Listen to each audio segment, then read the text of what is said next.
So, the cat video. You really liked that one, didn't you? It seems the story of a government agency spending millions of dollars to turn a house cat into a James Bond-level operative, only for it to, well, not do that, resonated deeply. And the comments. Oh, the comments. They were a delightful mix of, this can't be real, this is the most government thing ever, and my personal favourite, I knew my cat was a Fed. And if you enjoyed that little slice of declassified insanity, and you want to see just how deep this particular rabbit hole, or cat flap, goes, now would be a fantastic time to subscribe. But the main question I saw, the one that popped up again and again, in various forms, was, is that it? Was this just one glorious $20 million bonfire of bad ideas? Oh, you sweet, optimistic summer children. Number. No, that wasn't it. That wasn't even the appetizer. That was the little complimentary bread bowl of crazy before the main course of absolute institutional insanity. What you stumbled into, what that little spy kitty story represented, was just one exhibit in a much larger, much stranger collection. It turns out, when the Cold War was at its peak, and the two most powerful nations on Earth were locked in a staring contest with nuclear-tipped missiles, the guiding principle for espionage wasn't what is practical, or what is sane, or what is, possible. No. The guiding principle was, apparently, what's in the local zoo, and can we strap a microphone to it?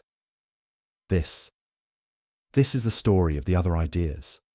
The ideas that make Acoustic Kitty look like a well-thought-out, sensible business plan. Welcome to the series. Welcome to Kitty Cat Spy, to the animal kingdom strikes back now, before we get to the birds and the bats and the aquatic mammals. We have to properly close the file on the cat. Because to understand the why, you have to understand the why. You have to understand the problem they were trying to solve. And it's the same problem that leads to strapping a camera to a pigeon. The year is, let's say, 1961. The Cold War is not a metaphor. It's a daily, grinding reality. The CIA and the KGB are playing a global chess game where every pawn is a human life and every square is a potential nuclear war zone. Fun times. The CIA has a problem, a big one. They need to know what the Soviets are saying. Specifically, they need to know what Soviet officials are saying to each other, inside their own embassies. Now, this is a problem as old as walls, but the Cold War version was different. You can't just send a guy in a trench coat to stand next to the ambassador and pretend to read a newspaper. You can't even send a diplomat to the cocktail party with big ears. The Soviets weren't amateurs. They assumed correctly that every wall had an ear, every diplomat was a spy, and every potted plant was a listening device. The security was, let's say, thorough. If you were a CIA case officer, your life was a nightmare. You try to plant a bug, a microphone, and you're running a massive risk. The Soviets are sweeping for bugs constantly, not just once a week. We're talking round-the-clock teams of counter-surveillance experts trained at the KGB's own special schools, whose only job was to find your tiny, clever piece of tech. They're masters at it. They would find microphones hidden in the heels of shoes. They'd find transmitters baked into the plaster of the walls. They were so good, the US actually just started giving up on bugging the new Moscow embassy, assuming the concrete itself was probably 50% rebar and 50% KGB listening devices. And the Soviets, they were creative. Ever hear of the Great Seal bug? In 1945, a a Soviet youth group presented the US ambassador in Moscow with a beautiful, hand-carved, wooden replica of the Great Seal of the United States. A lovely gesture of friendship. The ambassador, charmed, hung it in his residential study. It hung there for 7 years, through 4 different ambassadors. It turns out the gift was one of the most brilliant listening devices ever created. It had no batteries. It had no wires. It was a passive, resonant cavity. The Soviets would just park a van down the street and beam radio waves at the study, and this bug would vibrate with the sound waves of the conversations, bouncing a modulated signal back to the van. It was genius, and it was undetectable by any standard bug sweep of the day. They only found it by accident in 1952, when a British radio operator, scanning the airwaves, picked up an American ambassador's conversation. That shouldn't have been broadcasting. It took them months to figure out it was the seal. They had to tear the entire room apart. When they finally found it, they kept it secret. They didn't tell the Soviets they knew. Instead, they used it. They fed the Soviets boring, misleading, or just plain false information for months, until finally, at the UN, Ambassador Henry Cabot Lodge Jr. revealed it to the world, holding it up as proof of Soviet treachery in a show-and-tell moment that left the Soviet delegation, well, not pleased. That's what the CIA was up against. The Soviets weren't just playing chess. They were playing 3D, psychic, zero-gravity chess, and the CIA was still figuring out how the little horse guy moved. So, the standard plant a mic in the potted plant trick is out. You need something different. You need something that breaks the rules. The problem is the location, the secure room, the ambassador's office, the park bench, the places where the targets know they're safe to talk. What you need, what the boffins at the CIA's Directorate of Science and Technology decided they needed, was a bug that could walk in, sit down, record the conversation, and then just walk out. You need a living, mobile, self-deploying surveillance platform. And that, my friends, is the exact moment in the brainstorming session when some bright spark, probably named Gary, looks at his napping house cat and has the worst good idea in the history of espionage. A cat. I want you to picture this meeting. It's a smoke-filled room in Langley. A bunch of guys in identical grey suits, all named Jim or Alan, are staring at a chalkboard. We can't get inside the walls. We can't get inside the furniture. What if we are the furniture? Too weird, Jim. What about a robot? Too loud, Alan. This is 1961. The best robot we have is a toaster with wheels. And then Gary, from the back. What about a cat? Silence. Everyone just stares at Gary. What, Gary? A cat. You know, he mimes petting a cat. A cat. Gary, are you drunk? No, hear me out. Cats are everywhere. They're ignored.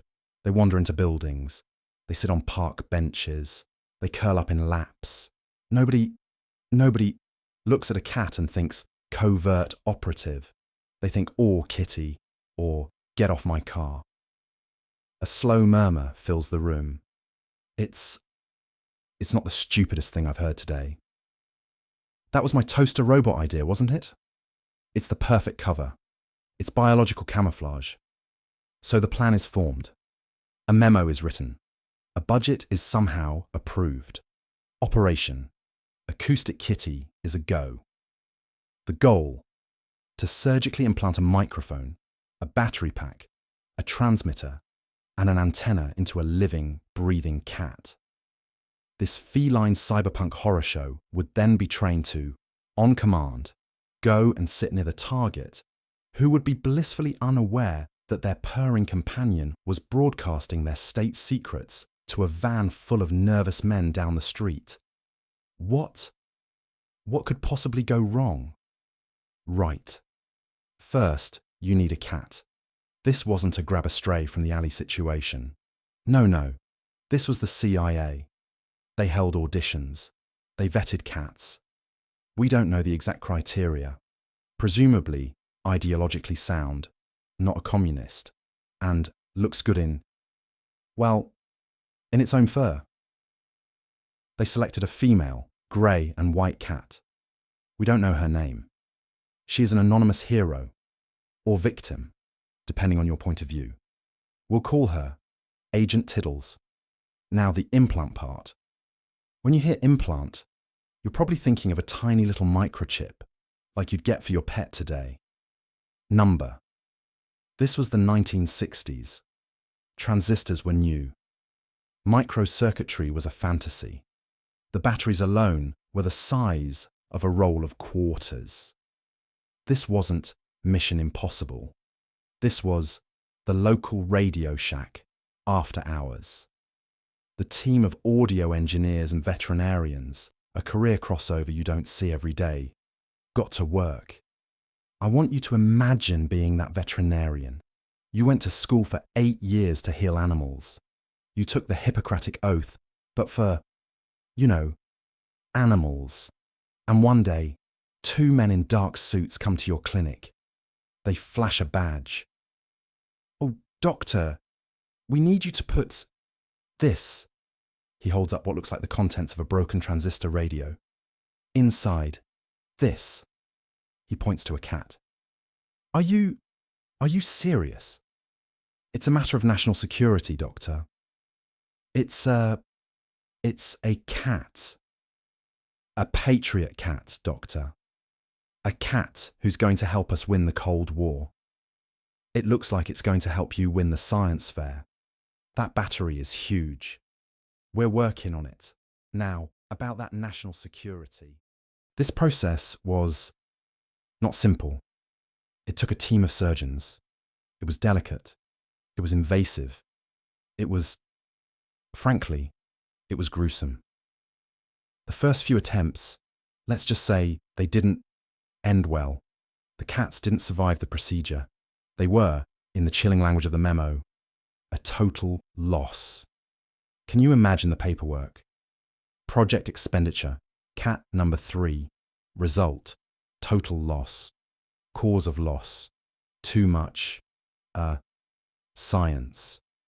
But finally, after spending a sum of money that would make a Saudi prince blush, the project's official budget ballooned to over $20 million in 1960s money, which is it's an insane amount of money. After all that, they had their prototype. A living, walking, multi-million-dollar microphone.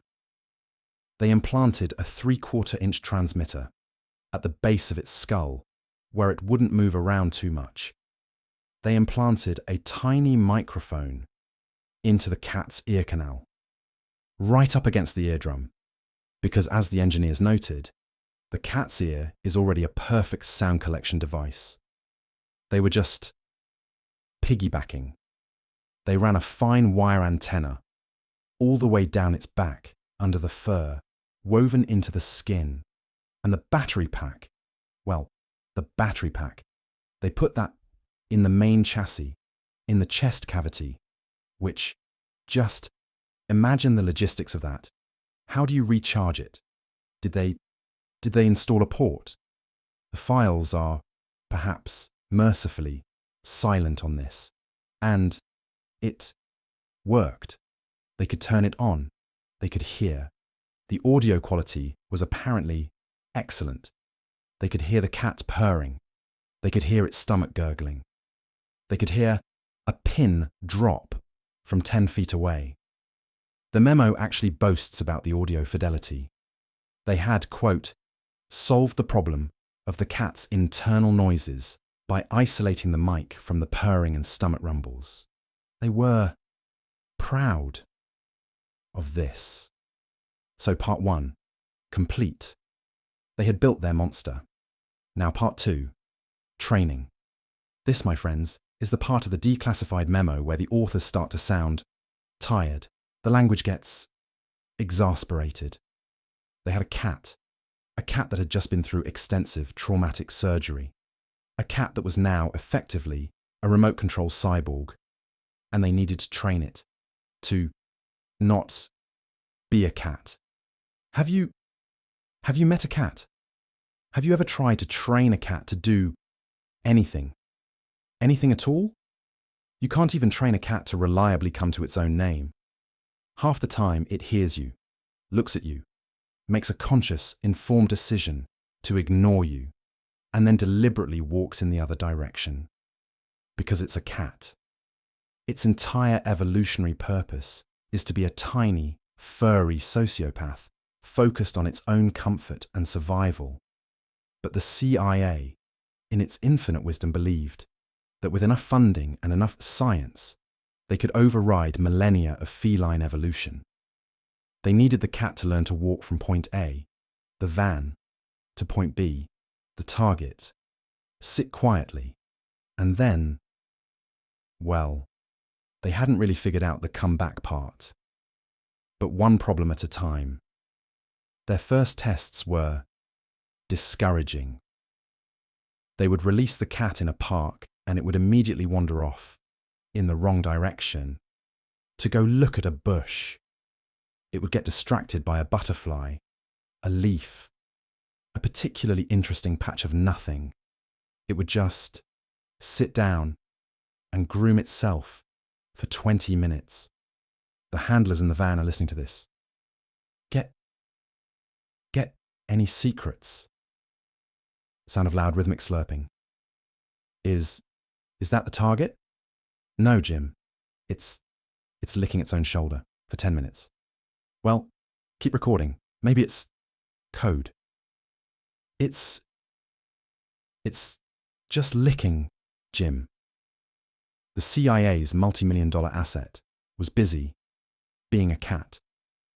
But the fundamental problem, the one that almost shut them down, was what the project managers called, in a beautiful piece of bureaucratic understatement, the appetitive drive. Hunger. The cat would get hungry. They'd spend hours setting up a test. They'd have agents pretending to be Soviet diplomats on a bench. They'd release the cat, and it would immediately wander off to find a snack. The handlers would find their priceless piece of surveillance tech digging in a trash can, or meowing at a stranger for a bit of their sandwich. This was suboptimal. Imagine the debrief. So, Agent Tiddles aborted the mission? Yes, sir. To pursue what? A counter-operative? No, sir. A half-eaten hot dog, sir. A hot dog. Yes, sir. Did we get any intel from the hot dog? No, sir. But they were the CIA. They don't quit. They just pivot. Their solution? More surgery, of course. When in doubt, cut it open again. They put another wire in the cat. This one, a different kind. One designed to encourage the cat to go in the right direction. The files are vague, but it seems they were experimenting with either a small electrical stimulus or some kind of ultrasonic sound. Basically, a way to annoy the cat into moving. They were trying to override the cat's hunger by presumably making it physically uncomfortable to not follow orders. This is no longer espionage. This is just sadism with a budget. And it still didn't really work, because a cat, if it's uncomfortable, doesn't do what you want. It just leaves, or it hides under a car, or it climbs a tree. I like to imagine the training logs. Project Acoustic Kitty, Training Day 47, 0900, Released Asset in Controlled Courtyard, 0901, Asset proceeded to a patch of sun, 0902, Asset is napping, 0930, Applied. Stimulus. 9:31. Asset twitched an ear. Resumed napping. 1000. Applied stimulus. At maximum setting.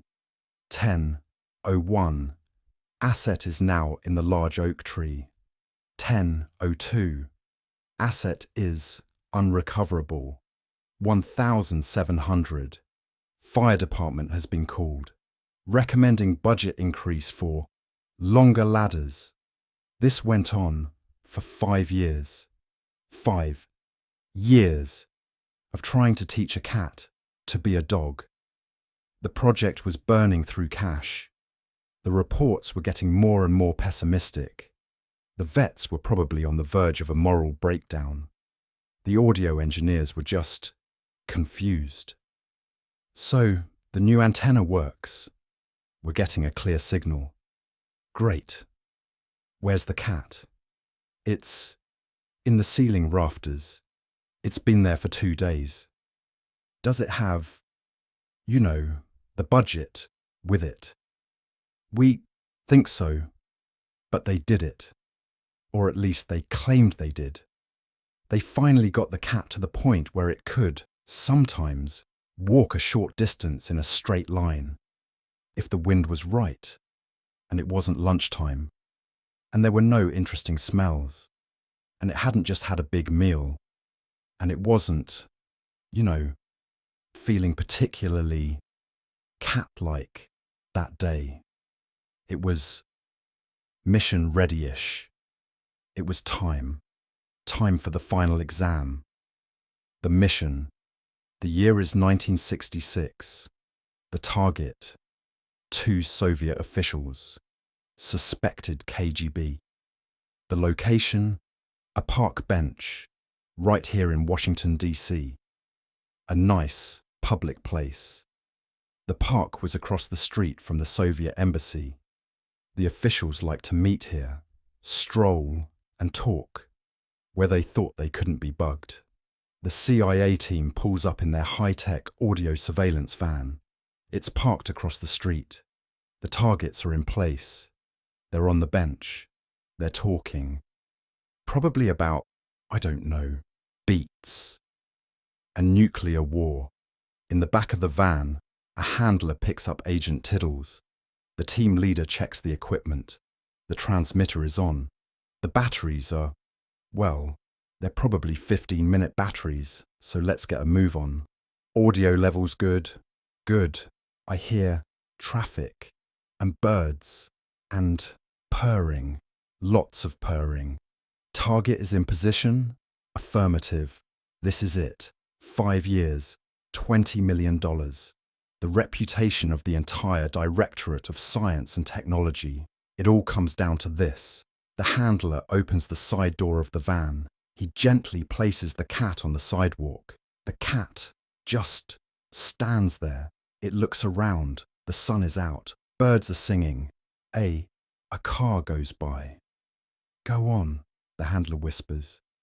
Go. The cat takes a few steps. It's heading for the street. No, the other way, the park. It takes a few more steps. Right toward the park. Right toward the bench. The men in the van.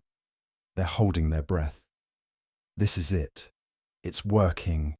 It's actually a taxi. A normal Washington, D.C. yellow cab. Driving at the perfectly legal speed limit. The cat. Our multi-million-dollar cyber kitty. Our little Agent Tiddles. Stepped off the curb directly into its path. There wasn't even time to honk. And that was it. The cat was gone. Instantly. The mission was over. The men in the van just sat there. Long pause. Can you imagine the silence in that van? The smell of ozone, old coffee, and sudden catastrophic failure. What do you even say? Well, Gary, back to the drawing board. Anyone get any audio before the, Shut up, Steve. I think I heard a thump. Was that us? Or shut up, Steve. The project was cancelled. Immediately, the official report was filed. The file was stamped top secret and buried, probably in a very deep, concrete-lined hole. And here is my absolute favourite part of this entire glorious saga. The final memo, the post-mortem, the CIA, after 5 years of research, millions of dollars, countless hours of surgery, and one very flat cat, came to a groundbreaking, world-shattering conclusion. The project was deemed to be not practical. Not practical. You think the plan to turn a cat into a cyborg and let it play in traffic was not practical. What was the clue? Was it the 5 years of failure or the taxi?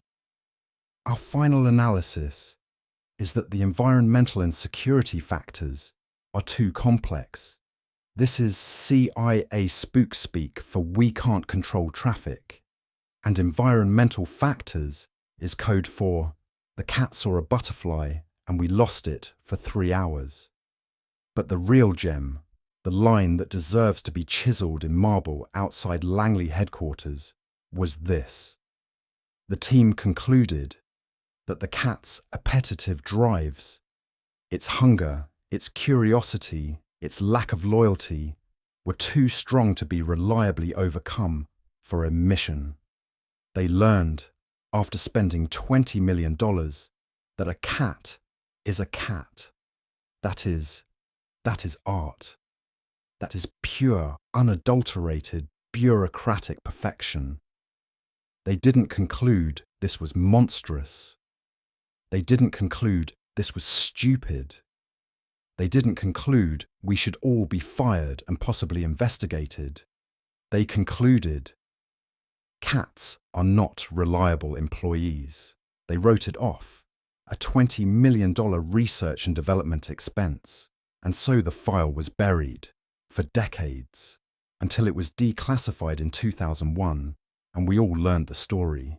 It's a hilarious footnote, a bizarre what if. But here's the kicker. Here's why we're here. This wasn't an isolated incident. This wasn't one guy's weird pet project. The CIA kept trying. Acoustic Kitty died on a DC street in 1966. But the idea of the agency petting zoo was just getting started. You see, the problem with the cat was that it was too independent, too hard to train, too hungry. So they thought, what if we use an animal that's already trained? An animal with a purpose? An animal that wants to go where we tell it? Oh yes, they looked at birds. This was Project Aquiline. The idea, pigeons. Why pigeons? Because a pigeon is basically a 1960s drone that feeds itself and poops on statues. 2 for 1. Think about it. Pigeons have an uncanny homing instinct. You can take a pigeon hundreds of miles from its home, release it, and it will fly straight home. This has been used in warfare for centuries. Cher ami, a pigeon in World War I, saved an entire battalion by delivering a message despite being shot through the chest and losing a leg. These birds are reliable, but the CIA wanted to put a 1970s spin on it. So, the new plan: get some pigeons, build a tiny, tiny camera. We're talking a camera that weighs less than a few ounces, fully automatic. You fly the pigeon over, let's say, a Soviet shipyard, in, say, Leningrad. The pigeon, being a pigeon, just flutters around. Nobody shoots a pigeon. It's just a bird. It flies over the secret under-construction nuclear submarine. The tiny camera. Click, click, click. The pigeon then flies home, back to, I don't know, a CIA pigeon coop, hidden in an attic in Finland. You retrieve the pigeon, you develop the film, and boom, you have high-resolution close-up photos of the enemy's most sensitive military hardware. Honestly, it's a much better idea than the cat. This one almost worked. They spent a fortune developing the camera, and it was an engineering marvel. It was fully automated. It took crystal clear pictures. They spent years testing it. They ran tests in the US, flying pigeons over naval shipyards and urban centers.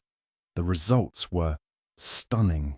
The photos were clearer than what they were getting from their multi-million-dollar spy planes. They even experimented with ravens. They thought a raven was smarter. They thought, maybe we can train a raven to fly to a specific building and drop a bug on a windowsill. They were still so obsessed with bugging windowsills. They also thought they could train a raven to retrieve things, like fly into an open office, grab a document, and fly out. This is cartoon-level villainy. This is a James Bond plot. But they ran into the same problem. A pigeon is a pigeon. You can't control where it flies over the shipyard. You just have to hope it gets the shot. You can't tell it. Hey buddy, a little to the left. Yeah, that's sub. The new one. You can't control if a hawk decides that your multi-thousand-dollar surveillance drone looks like lunch. This happened a lot. And you really can't control the fact that the Soviets also had pigeons, and they were very suspicious of any bird that looked a little too interested in their nuclear sites. The project was eventually shut down in the mid-70s, not because it was a total failure, but because a new invention came along that made it obsolete. The spy satellite. Turns out, a billion-dollar camera in orbit is just a little more reliable than a bird. The story of Project Aquiline, of the pigeon drones and the Raven operatives, is a whole other file. A file full of technical genius and avian indifference. We'll get to that one. But they didn't just look to the sky, they looked to the sea. And this is where it stops being funny and starts being successful. The US Navy, the Marine Mammal Program. This wasn't about spying. This was about work. The problem, the ocean is deep, it's dark, and it's full of things that go boom. Sea mines, lost torpedoes, sunken equipment. It's incredibly dangerous for human divers to go looking for this stuff. So, the Navy asked a question. What's already down there? What lives there? What's smarter than us in that environment? Hello, Flipper. This program was brilliant. They started in 1960 with a single dolphin named Notty, just to see if they could even study them. They discovered that dolphins, with their natural sonar, their echolocation, are light years beyond any machine we have ever built. A dolphin can tell the difference between a dime and a nickel, buried in 3 feet of mud, in total darkness, from 50 yards away. They're that good. So the Navy started recruiting. They trained dolphins and sea lions for missions. A dolphin would be trained to find a sea mine. It wouldn't touch it. Oh no. It would swim back to its handler, tap a specific paddle, and then lead a boat back to the exact spot where it would release a marker. A sea lion would be trained to find a lost torpedo.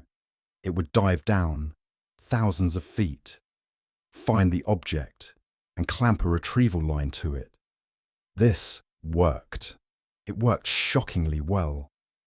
These animals saved lives. They were deployed in Vietnam, guarding harbours. They were deployed in the Persian Gulf in the 1980s, clearing shipping lanes of hundreds of mines. A team of 5 dolphins cleared a path for the battleship USS Missouri to move into position. They became soldiers, And that, my friends, opens up a whole new file, a file that isn't about failure, it's about success. And it's a file that's full of, frankly, uncomfortable questions. What does it mean to conscript an animal into the military? What are the ethics of that?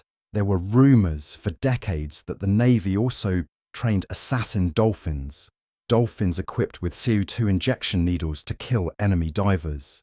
The Navy has vehemently denied this, saying the animals were only ever used for defence and recovery, but the rumours persist.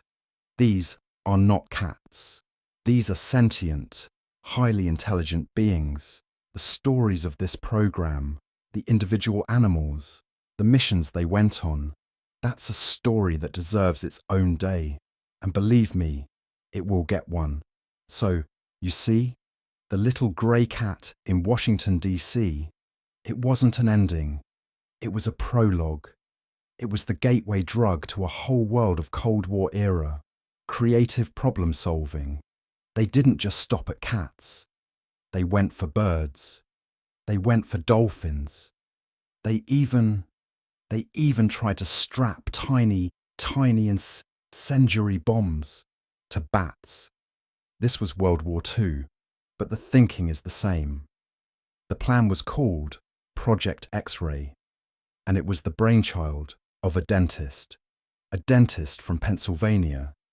He was visiting Carlsbad Caverns, saw the millions of bats, and had an idea. The plan was to drop a bat bomb over Japan, a container that would open, releasing thousands of bats, each with a tiny, timed explosive. The bats would, as bats do, fly into all the dark corners of the city, into attics, into factories, into rafters, into all the wood and paper buildings of the 1940s Japan. Then, poof, thousands of tiny fires, starting everywhere, simultaneously. It was a terrifyingly good idea, except for one tiny detail. During the first test, at their own base, a cage full of armed, live incendiary bats got loose. The bats did exactly what they were supposed to do. They flew to the darkest, most convenient rafters they could find, which happened to be in the base's own hangar, and the barracks, and in a general's car. They burned their own base to the ground. You just can't make this stuff up. The project was re-evaluated and eventually cancelled in favour of a different incendiary project, one that was, unfortunately, far more successful. This is what we're going to be looking at. This is the Agency Petting Zoo, a collection of declassified files, of good intentions, of bad ideas, of animal indifference, and of the bizarre, fascinating and sometimes terrifying world of military animal intelligence. Acoustic Kitty was just scratching the surface. Let's just pause on that. A $20 million cat. What else could you buy for $20 million in 1966? You could buy 40 brand new, top-of-the-line Ferrari 275 GTB sports cars. You could buy 7 brand new F-4 Phantom II fighter jets. You could finance the entire production of the movie The Sound of Music twice. But no, the CIA bought one cat and a taxi. It's just stunning. And it makes you wonder, what else is in those files? What other terrible ideas got a budget? We know they looked at dogs. Project K9. They tried to implant brain-controlled devices to make remote-controlled dogs. The results were unpredictable, which is, again, code for the dog just did whatever it wanted. We know they looked at insects. Yes, they looked at using migratory moths to carry payloads. They looked at mosquitoes, the Insectothopter a tiny dragonfly-shaped drone developed in the 1970s. It was, again, almost brilliant. It was the size of a real dragonfly. It could fly. It just couldn't handle wind. Even a light breeze would send the multi-thousand-dollar drone tumbling out of control. It seems environmental and security factors is a recurring theme. You have to respect the sheer balls-to-the-wall creativity of it all. In an era before microchips, before GPS, before the internet, they were trying to solve billion-dollar problems with animals. It's a testament to human ingenuity, and it's a testament to human stupidity. It's the perfect government program. Identify an insanely difficult problem. Propose a solution that is literally impossible. Spend millions of dollars proving that it was, in fact, impossible. Write a memo concluding, yeah, impossible. Classify the memo for 50 years. Profit? No, wait.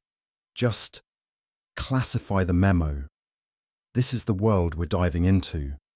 A world where, director, I have an idea.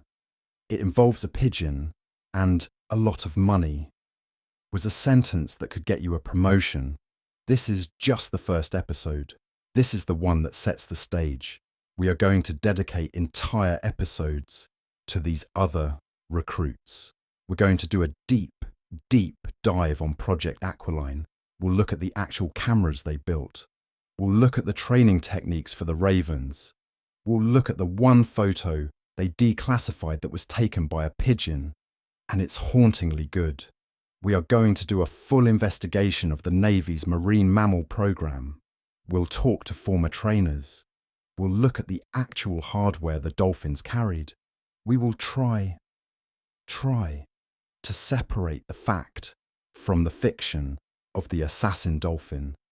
And yes, we have to do an entire episode on the bat bombs, because the story just gets dumber. The dentist who invented it, he was a friend of Eleanor Roosevelt. That's how he got the meeting. He pitched the President of the United States on a bat bomb. And the President said, yes, let's do it. You can't not tell that story. This is what we're going to be looking at. This is the Agency Petting Zoo, a collection of declassified files, of good intentions, of bad ideas, of animal indifference, and of the bizarre, fascinating, and sometimes terrifying world of military animal intelligence. Acoustic Kitty was just scratching the surface. So, subscribe, stick around, because we have to talk about the pigeons. We definitely have to talk about the dolphins. And we absolutely have to talk about the bats that committed treason. Which one do you want to see a full deep dive on next? Let me know in the comments. Welcome to Zoo.